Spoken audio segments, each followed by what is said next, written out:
Hair loss. I'm literally, oh my God, not me about to cry. Rip my coochie. I have to grieve that part of myself. That's it. My life is over.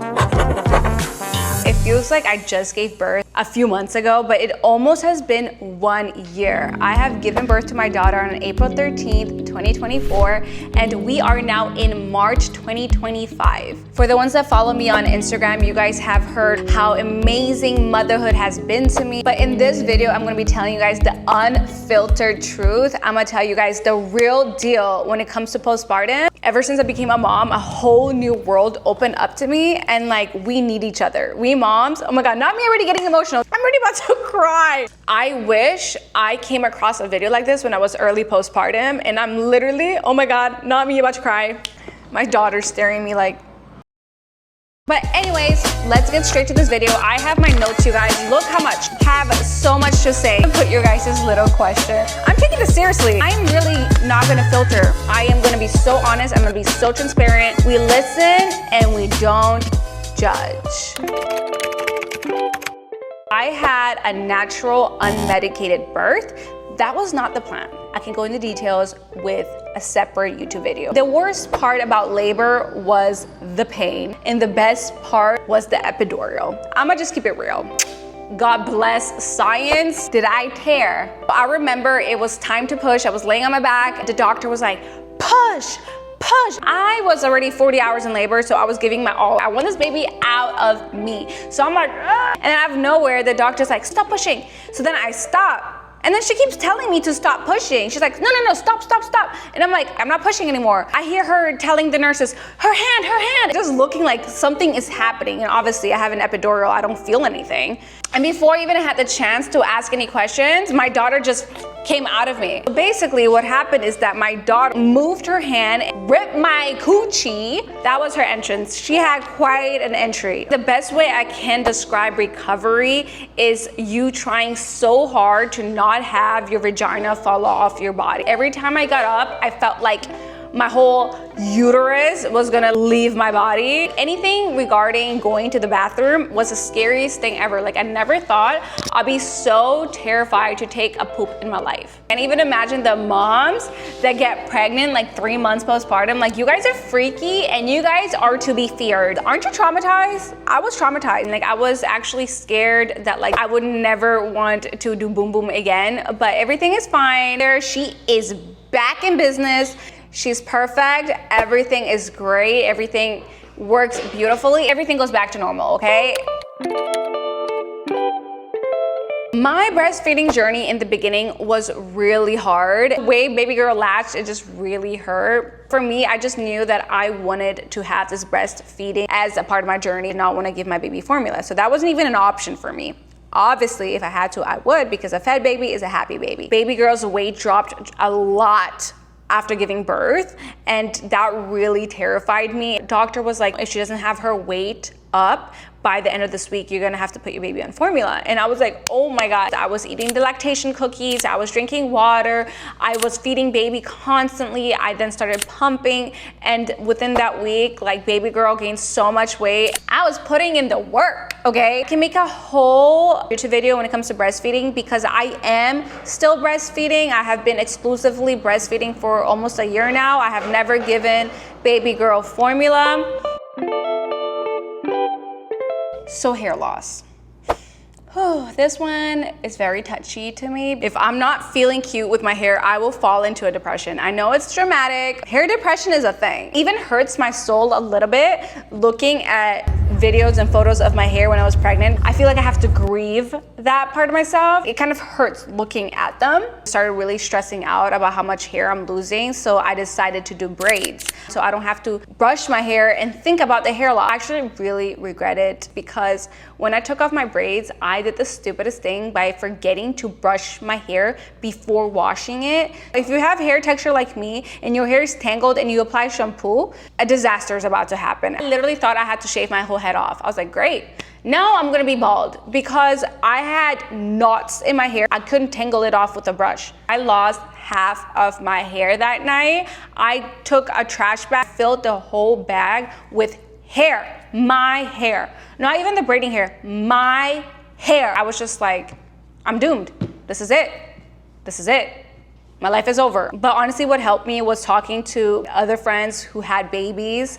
We used to take photos of how much hair we lost, and it just helped me feel not alone. It just felt so good to know I'm not alone, because sometimes you really feel like you're the only person experiencing this, although people talk about hair loss all the time, but you just feel like nobody ever has it as bad as you. So having my friend who was going through the exact same thing with me really did help me.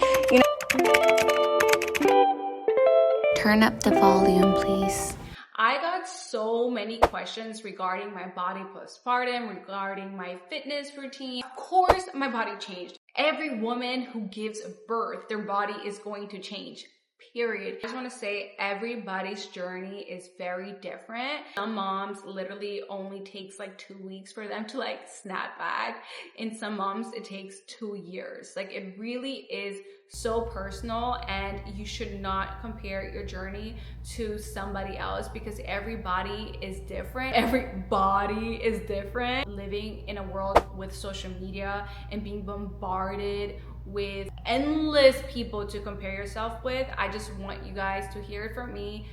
Don't fall into that comparison trap. Focus on yourself. Know that your journey is unique. I am very delusional, but listen, my delulu often came true lulu, okay? I was not concerned about my weight. I was not concerned about loose skin. I wasn't concerned about none of that. I just thought I was gonna give birth and I'm gonna go back to me, and I'm gonna be in a bikini running around in Miami. Lucky girl syndrome. I'm not gonna experience the bad part of postpartum. I was far from the truth. Postpartum humbled me in ways that I can't even imagine. I remember being pregnant. My main concern was my linea nigra, which is the line in the middle of your stomach, which becomes darker. That was a big insecurity of mine when I was pregnant. I literally did not want to show my stomach from the front view because I just did not like the line, and I was so worried if that line is gonna go away, but it ended up going away. So for the question of does skin coloration go away, for me, it did. But what was difficult for me, after giving birth, I looked pregnant. And I think that's normal to still look pregnant right after you give birth.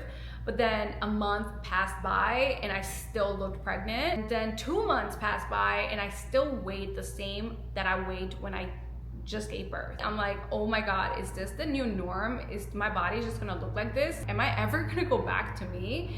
And it really started hitting me that I'm not gonna snap back like that. I'm not gonna just go back to me. That's when I really started feeling insecure. I once was working out at home and my mother-in-law, listen, I love her. She's the sweetest lady. She literally didn't mean any harm by saying this. But I was running around my balcony, getting my step in, and then I started doing some ab exercises. And after I finished my ab exercises, she told me, you're gonna need to do more of these ab exercises if you wanna lose your belly. Early postpartum, any comment about my body will hit my soul and shatter my heart.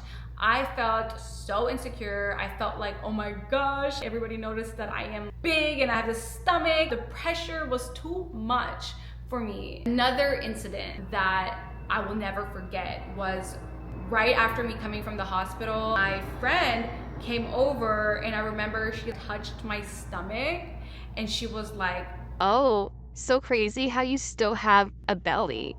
Those comments really created a seed of insecurity for me. I really was feeling the pressure of not looking pregnant anymore, and the pressure was a lot. I really was this girl that was always posting photos in bikini. A lot of my identity came with being sexy and having this body. Being big was never my problem, so I didn't know how to navigate it, and I always used to be the person that wanted to be thick. I wanted a big butt, I wanted big thighs, I wanted all of that. So a part of me enjoyed postpartum because my booty was bootying. My thighs were thighing, my hips were hipping, but I did not like my belly and I did not like my arms. And I just felt this overwhelming pressure of having to snap back because people were noticing and pointing out how I still had a belly. So I say this to say, don't ever make a comment on a woman that is postpartum on her body. Just don't. If you're gonna make a comment, hype her up. A lot of you guys are asking, when did I start working out postpartum? And I did wait that 6-week mark because I heard that you're not supposed to work out before 6 weeks. When 6 weeks hit, I was doing a program for my best friend, Fit Mama. She has this plan for moms that are early postpartum, and I followed that. It was like home workouts. It was really great just for me to have a plan because I literally haven't worked out at all. Towards the last weeks of my pregnancy, I did some postpartum yoga, but that's it. I literally was sleeping, eating all day. I was in my slug era. I started using a waist trainer 6 weeks postpartum. I think it really did help because right after me using the waist trainer consistently for a week or two, my stomach started shrinking. And I don't know if it's the waist trainer or it's just the time. I have no idea. So I do not want to claim here that waist trainers will snatch you up because I heard a lot of sources that it's not true. And one reason why I loved using my waist trainer is because I felt like I could hide my stomach without thinking about it. You put the waist trainer, you look snatched, booty was booting, thigh was thigh, was hipping, and my belly wasn't to be visible, so I could go make content and feel comfortable because I have a waist trainer on. But what really changed for me was when I started doing Pilates. And I know Pilates is not going to be the answer to lose weight because diet is the answer. But when I started my Pilates journey, I also started eating really healthy. I got into juicing. I really focused on a healthy diet along with Pilates.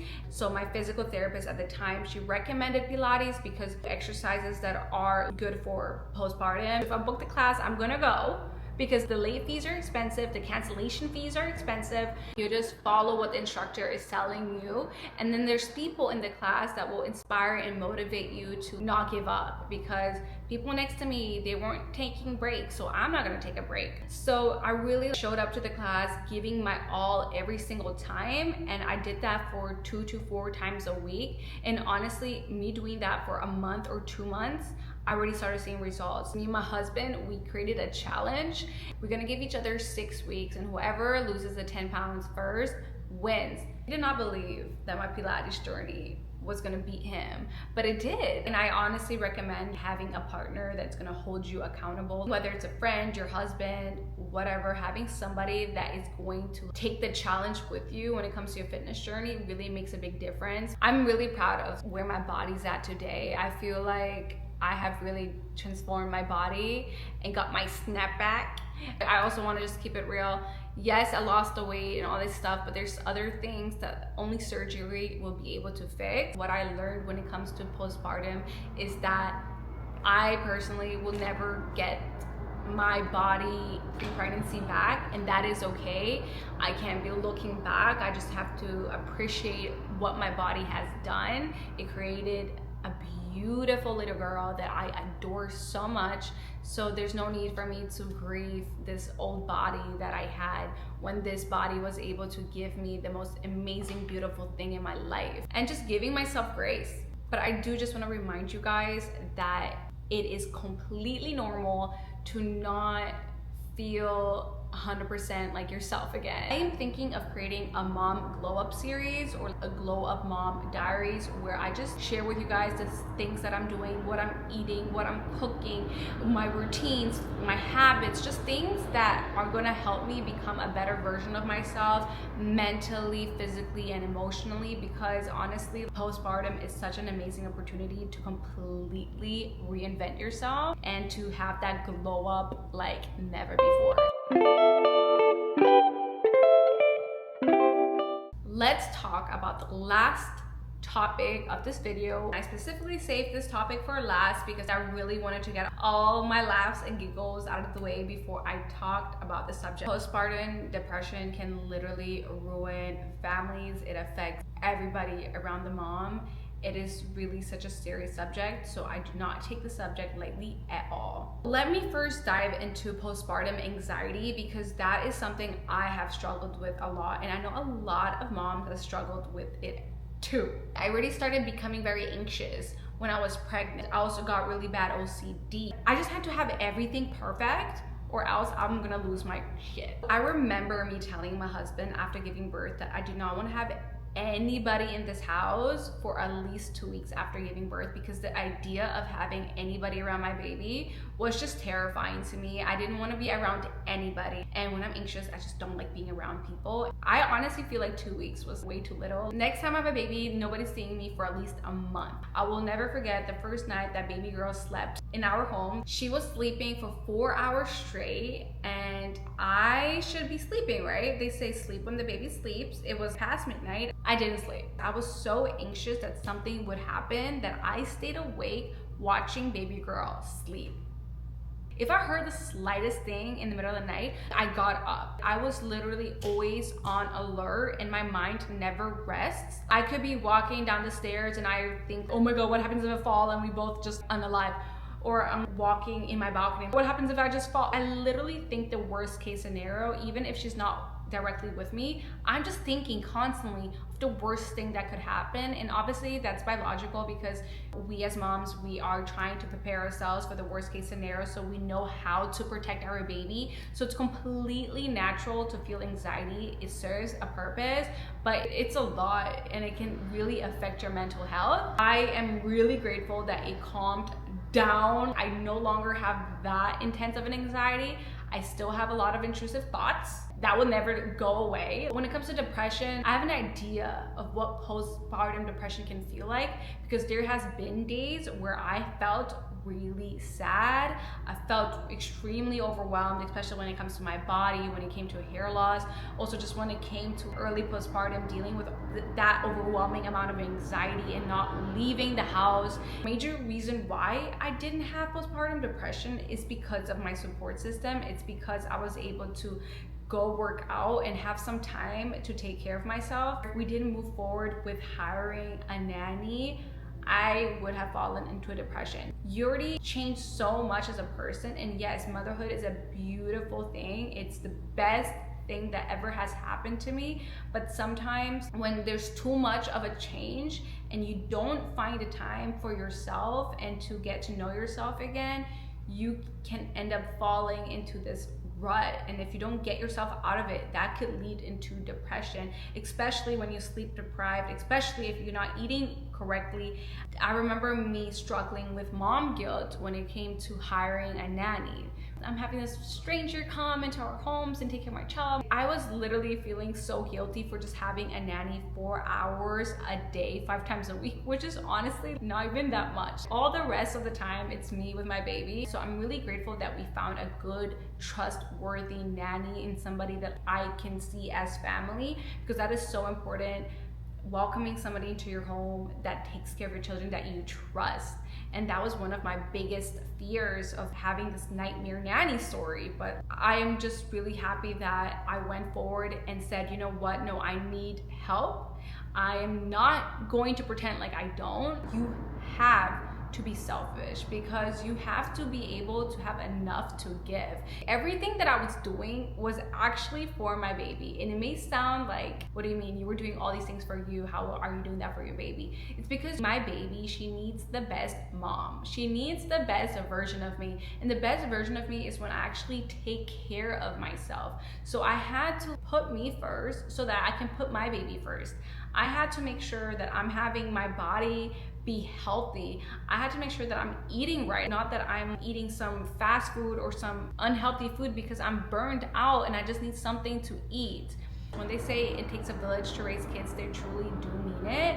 And honestly, the best thing that I ever have done for my daughter is to carve out time for myself so that I can show up as the best version of me, so that she can have the best mama ever. You guys, I have been talking so much. I could sit here for hours and hours and hours, but for the sake of this video, let me just keep it sweet, keep it short. Ask me anything that you're curious about postpartum motherhood, because I am gonna do this mom glow up series, mom glow up diaries. So comment down below so you guys can give me more content ideas. If you guys did enjoy this video, give it a thumbs up. Let me know what resonated most with you in this video, and don't forget to subscribe. I'm really grateful that you guys watched until the end. With that being said, thank you so much, and I will see you guys next Thursday. Bye.